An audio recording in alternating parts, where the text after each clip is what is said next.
Hi students. आज के session में हम लोग तीन टॉपिक्स डिस्कस करने वाले हैं। Deviation of light in reflection. तो पहले इसे डिस्कस करते हैं कि लाइट, जो रिफ्लेक्शन ऑफ लाइट जो हमने पढ़ा है, लॉ ऑफ रिफ्लेक्शन। तो लेट्स से ये एक लाइट है और ये थीटा एंगल बनाता है नॉर्मल से। तो लॉ ऑफ रिफ्लेक्शन ये कहता है कि it will reflect from the surface and it will make angle theta from normal. ठीक है। तो क्वेश्चन ये पूछा जा रहा है कि जो लाइट के पास में डेविएशन कितना होगा। तो बहुत आसान है, बहुत ज्यादा आसान है। सिंपली जो इंसिडेंट लाइट है उसके पाथ को आप आगे बढ़ा दो और जिसका डेविएशन हुआ वो अपनी डायरेक्शन से, ये जो एंगल है यही डेविएशन हुआ। इसी एंगल से डेविएट होकर के अब ये जो कि आई इधर से आ रहा था और इस डायरेक्शन में आर जा रहा है, रिफ्लेक्टेड रे जा रही है, यानी कि थीटा लैम्डा एंगल ही डेविएट हो गया। तो can we say theta plus lambda is equal to 180। थोड़ा सा इसको और कंसेप्चुअली समझ लें। I plus R plus lambda is equal to 180 degree. तो हम ये कह सकते हैं lambda is equal to 180 minus 2 theta. So this way हमने deviation of light and reflection को अंडरस्टैंड किया। ठीक है। चलो अभी हम लोग एक और केस डिस्कस करते हैं कि हमने मिरर को कुछ एंगल से शिफ्ट किया, मतलब उसे रोटेट कर दिया। तो जैसे मान लिया कि ये है मिरर और ये लाइट ऐसे आ रही है और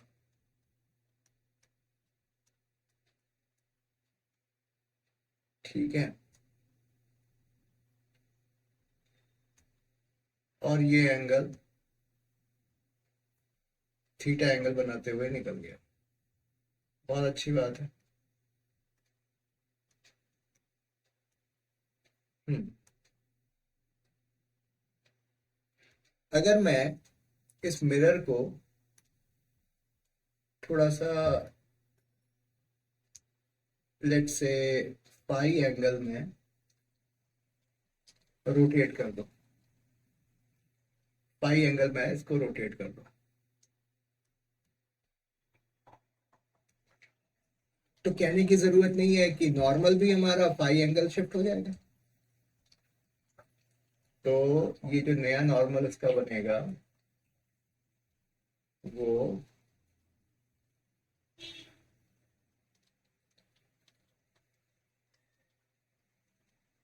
ये जो नया नॉर्मल बनेगा it will be shifted by pi angle. ठीक है। तो अभी नए नॉर्मल से, अगर ये एन था और ये एन डैश हो गया, नए नॉर्मल से जो इंसिडेंट एंगल है वो कितना एंगल बना रहा है? Theta plus pi. तो नए नॉर्मल से जो रिफ्लेक्टेड रे जो होगी वो कितना एंगल बनाएगी? वो भी थीटा प्लस पाई बनाएगी। तो ये कुछ इतना एंगल शिफ्ट हो गया। तो ये हो गया मेरा थीटा प्लस पाई। ठीक है। अब हमें ये पूछा गया है कि how much reflected light shifted. तो ठीक है, पहले ये इंसिडेंट एंगल से कितना एंगल बना रही थी? Initially it was making, initially angle between I and R was 2 theta था, और now after rotating mirror by pi angle between I and R is theta plus pi plus theta plus pi. तो 2 theta plus 2 पाई ये angle finally बना रहा है। तो अब आप अभी ये देखो, इंसिडेंट एंगल, इंसिडेंट रे में की पोजीशन में कोई चेंज नहीं आएगी। हमने नॉर्मल को शिफ्ट किया, नॉर्मल शिफ्ट हुआ, लेकिन इंसिडेंट रे तो वही है, अभी भी वहीं पर है। तो यानी कि नॉर्मल को शिफ्ट करने से जो रिफ्लेक्टेड रे है अभी वो शिफ्ट हो गई। अभी ये रिफ्लेक्टेड रे हमारी शिफ्ट हो गई। तो कितना एंगल ये शिफ्ट हुआ? ये एंगल शिफ्ट हुआ, ये एंगल शिफ्ट हुआ। तो ये एंगल कैसे निकालेंगे हम? 2 theta plus 2 phi minus 2 theta. तो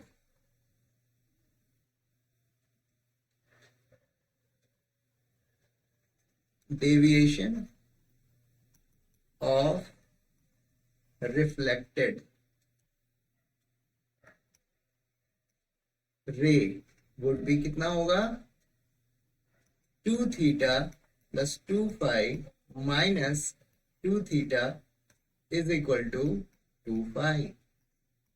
यानी कि मिरर पाई एंगल से रोटेट हुआ तो जो रिफ्लेक्टेड रे है वो 2 फाई एंगल से शिफ्ट हो गई।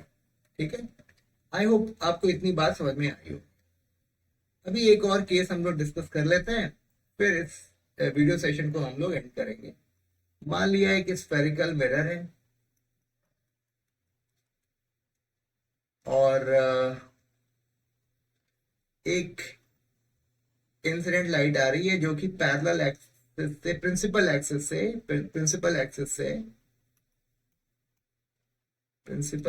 से के पैरेलल है। तो पहले तो यहां पर हमें नॉर्मल बनाना पड़ेगा ताकि लॉ ऑफ रिफ्लेक्शन को हम लोग यहाँ पर फॉलो कर पाए अच्छे से। If it is angle theta, if this angle is theta, तो ये नॉर्मल से थीटा एंगल बनाते हुए यहां से शिफ्ट हो जाएगी और यहाँ पॉइंट एफ से पास होगी। This angle will also be theta. इसको हमने सी नाम दिया और ये डिस्टेंस को हम बोलेंगे आर और इस डिस्टेंस को हम बोलेंगे एफ। ठीक है, जिस पॉइंट से ये इंसिडेंट हो रहा है वहां से नीचे की ओर हमने परपेंडिकुलर ड्रॉप किया और इसको हमने नाम दिया, इस लेंथ को हमने कहा एल। चलो, तो अभी जो एंगल हमारा बन रहा है सी के साथ, ये एंगल थीटा, अगर ये एंगल है तो this angle will also be theta. और अगर ये एंगल टोटल एंगल 2 थीटा है तो this angle will also be 2 theta. ठीक है ना? तो अब हम जो है कुछ geometrical relation and trigonometrical relations की बात करेंगे। tan थीटा क्या हम लिख सकते हैं कि L अपॉन R लिख सकते हैं, और tan 2 थीटा हम लोग लिख सकते हैं L अपॉन F। अगर ये एंगल थीटा स्मॉल है तो थीटा को हम लोग अप्रोक्सीमेटली लिख सकते हैं L/R, और 2 थीटा को हम लोग लिख सकते हैं L/, तो we will put the value of theta 2 times L upon R is equal to L upon F। L से L कैंसिल हुआ, R comes out to be twice of 2F। तो एक स्टेटमेंट लिख सकते हैं कि रेडियस ऑफ कर्वेचर